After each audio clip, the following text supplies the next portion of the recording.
I'm really thrilled to be with you today here. And you know, 20 years ago, myself, I fell in love. I fell in love with the procurement function. It has always amazed me how this function is always, adapting and transforming itself. In fact, it was in the challenging year of 2020 that I took over my role as CPO Direct Sourcing for L'Oréal. And at that time, I was already convinced that it will be the most fulfilling experience, ride of my procurement journey. And what a ride it has been, literally. So, of course, putting aside a little bit the unprecedented crisis, I had the opportunity to embark the entire procurement function into a transformational organization journey to a brighter future. In L'Oréal, we have a long-standing commitment to sustainability. And in 2020, the group launched actually its second sustainability program called L'Oréal for the Future. It's not just about doing good, it's about doing what it takes to respect the planetary boundaries and drive inclusive growth. It is fueled by fostering innovation and embarking the entire extended ecosystem. And when we speak about extended ecosystem, it's of course suppliers, partners, NGOs, institutions, and even our own competitors, which is quite new. Also, if you can see, it's composed of 4 dimensions on environment. You have on climate, water, biodiversity, and resource preservation, and a full dimension on inclusive society. What we want is to aim for a radical transformation, because we know that by empowering and embarking the extended ecosystem, we can demonstrate that companies, every company, can be part of the solution to the challenges the world is facing. When we look at the procurement function role in this journey, we launched a program based on supplier engagement.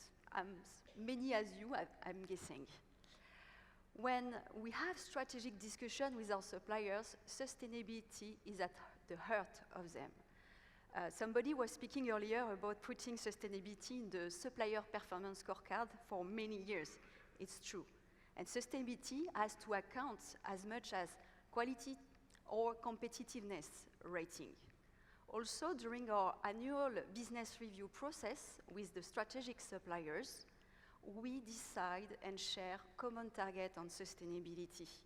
We also monitor progress together. Procurement function has also a key role to collaborate and to better understand the needs of suppliers according to their maturity. Why? Because we know all suppliers don't have the possibility to have the resources or the structures on CSR topic. So this is where upskilling is coming into the game. Concretely speaking, it means that we are running every year several webinars on many topics. Could be on decarbonization, could be on biodiversity, on human rights due diligence, or on deforestation. What is important here, for example, I have a very interesting one to tell. A few months ago in France, we connected the expert of L'Oréal internally with all the French suppliers to understand better the concrete actions taken by L'Oréal in their own, let's say, factories about reducing the energy consumption or to decarbonize energy. And this was a great success to cascade this initiative in their own, let's say, operations. What I wanted to mention also is that supporting financing mechanism is also a jungle today. It's not easy for all suppliers to understand this complex world of financing. So it's important also to get them access to decode these jungle words. The last word is about, joining forces. I like this movement because it's so important. I really believe that if we share the knowledge, if we learn from each other, we're going to get stronger and we're going to find a solution. For that, we have developed a collective intelligence platform that is internally branded as Spread the Green Vibes, literally. And this program is now rolled out in 20 countries with more than 1,800 suppliers. So I'm sure that pictures and video are better than words. So let's watch the video of this event.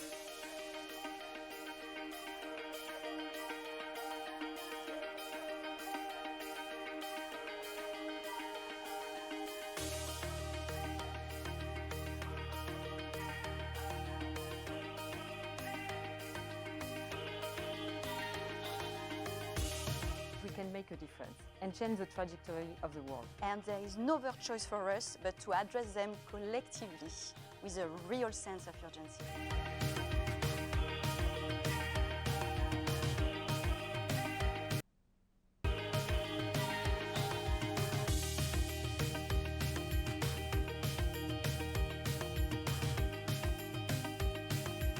Today, you are 385 of our most strategic partners with us. We also know that your presence by our side means a lot.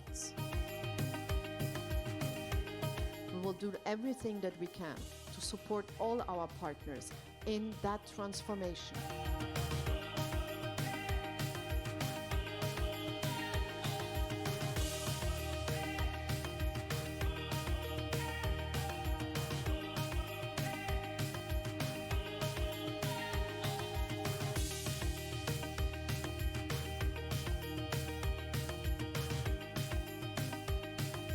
I'm honored to have been invited here on behalf of my company.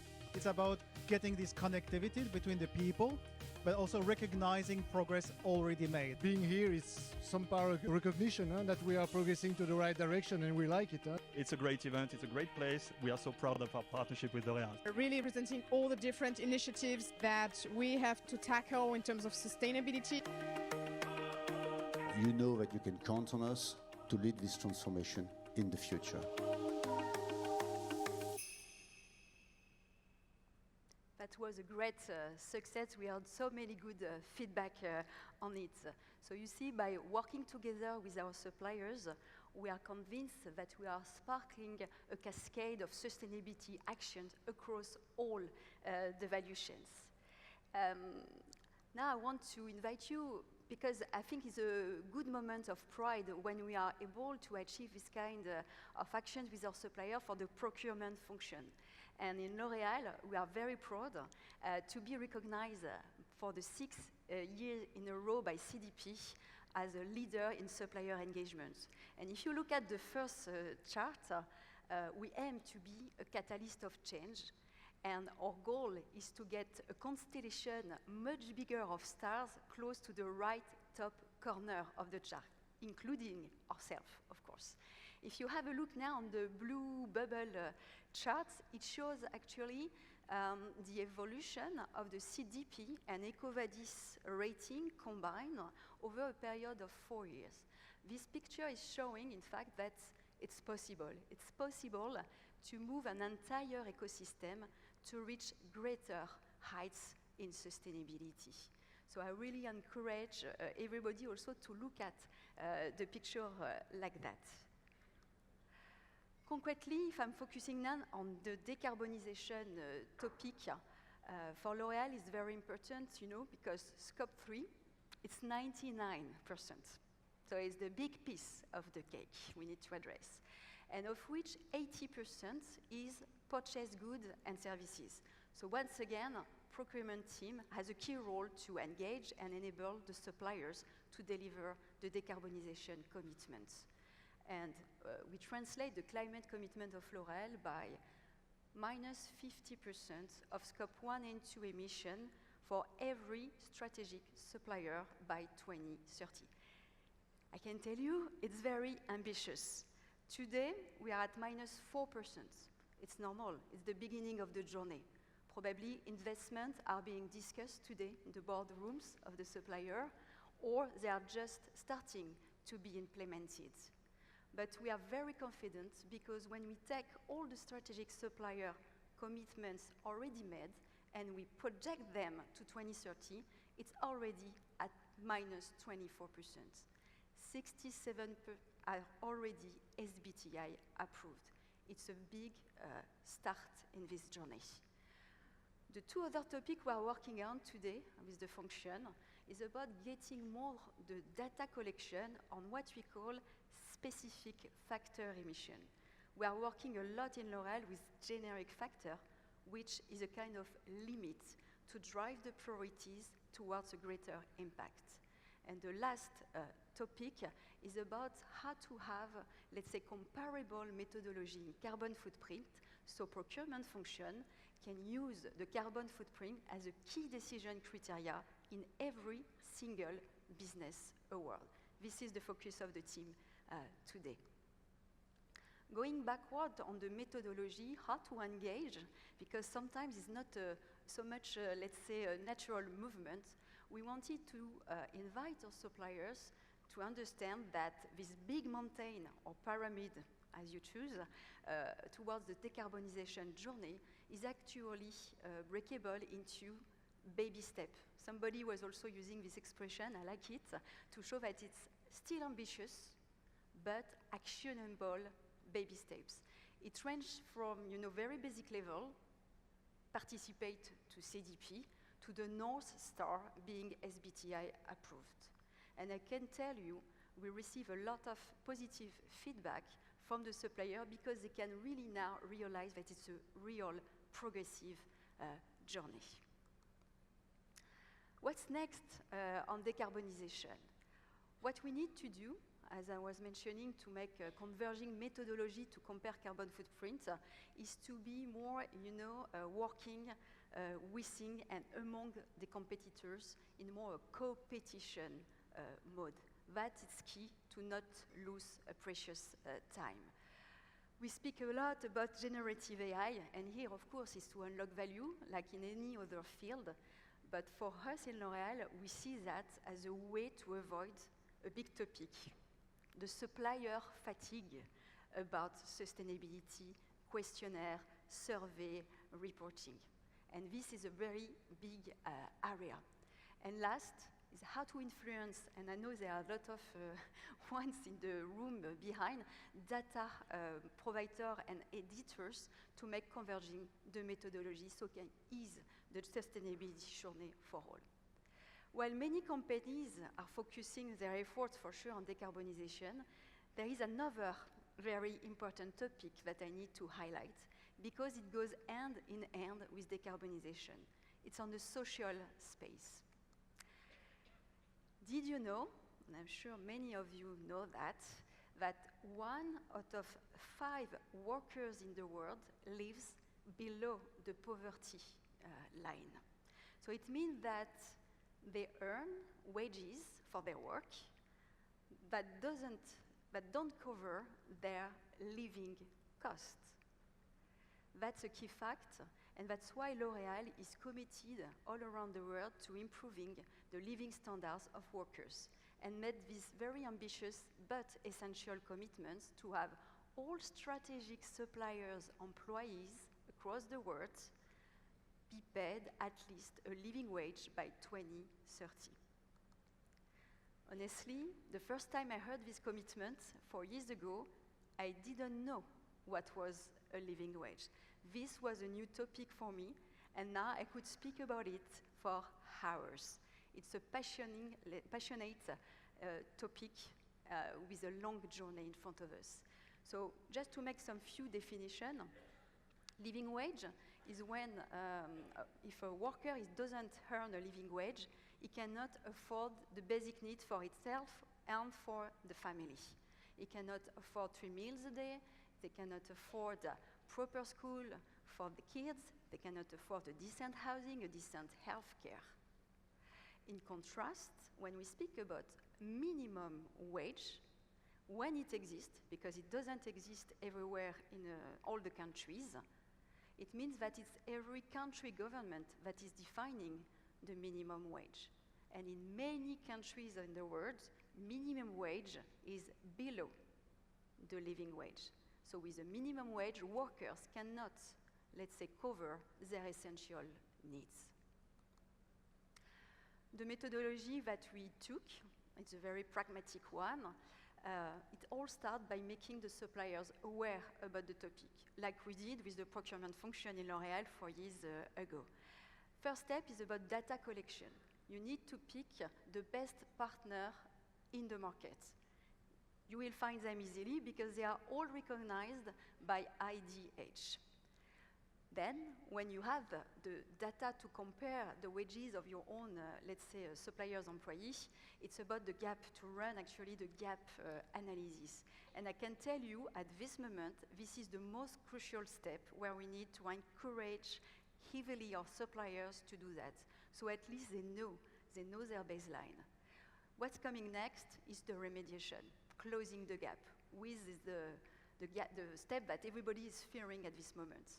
And we know that this step of remediation will require many other companies to take a commitment of living wage, so we avoid to create a competitiveness gap if we have different timing on this. Last but not the least, the sharing piece. And the more we share, the more we accelerate. And I want to share one example we did in L'Oréal back to 22. It's about a pilot we run, very humble pilot. It was about 18 suppliers, but very important pilot, you will see at the end. Suppliers from all sourcing categories, could be on raw material, on packaging, on services, sometimes ranging with 10,000 of employees in many countries. When we ran this pilot, actually 70% of the suppliers invited did and proceeded to the gap analysis. Actually, 2 of them were even living wage compliant. What they did at the end, we organized a big session of sharing of the feedback. So now we are very proud, after 18 months of sharing from this pilot, to have 117 suppliers already onboarded on living wage, proceeding at this moment or ready to proceed to their gap analysis. And this is just the beginning. The next, let's say, step that we have is about how do we transform challenges into opportunities. There is this first challenge on data. How to get access to the data, and we know it's a big challenge today because as you have several data providers on living wage, you have some discrepancies. There was a key fact, I don't know if you follow, from 15 days ago, Wage Indicator made available publicly their living wage database. It's a really new era that we will enter soon to have this data shared as much as possible. Then there is the fear of additional cost to pay the employees a living wage. What we want to avoid today is to say, okay, if it's a freezing fear, okay, it doesn't work.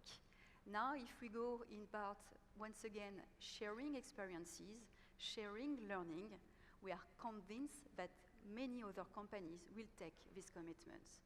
And this is key because the last challenge is about having most of the companies taking these commitments almost at the same time in a timely manner. So we can make the whole markets converging to these new standards. So, you know, this is my conclusion. We know that the sustainability program of L'Oréal, L'Oréal for the Future, carries a significant responsibility. And we, as the procurement team, we know that we have to play collective.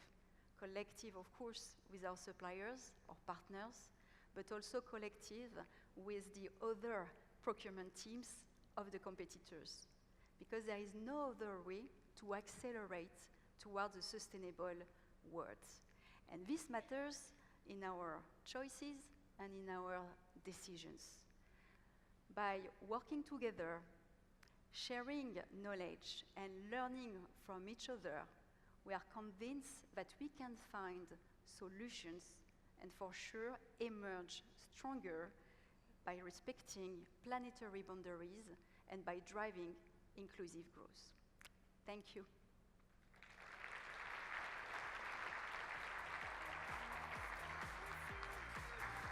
Severine, thank you so much for speaking so eloquently and inspiring us and challenging us so much.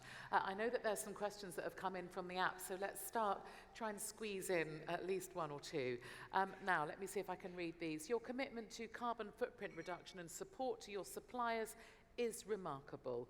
You pointed out targets on scope 1 and 2 of your suppliers, but many suppliers have large scope 3 emissions themselves. How do you want to influence their S3? It's a very interesting question for sure, because when we thought about the commitment at the supplier level 4 years ago, actually you saw, we targeted only scope 1 and 2. But now, definitely in the past couple of years, we are already speaking and thinking about how to influence this scope 3. First, for us, it all starts by understanding better the targets and the programs they are running on their own scope 3. So we can leverage the action, and sometimes there is common field between different suppliers in the same industry. So at this moment, it's really about awareness, combining the efforts in a more, I will say, coalition mode. Thank you for that answer. Next question that's come up, and this might be the last one we have time for. Would L'Oréal stop working with suppliers who are not meeting EcoVadis minimum score? Great question there from Stephanie. Thank you. It's a hot question, this one. We have been partnering with EcoVadis since 2012 or 13. And actually, the message we conveyed to our supplier was always the same. This is a progressive approach.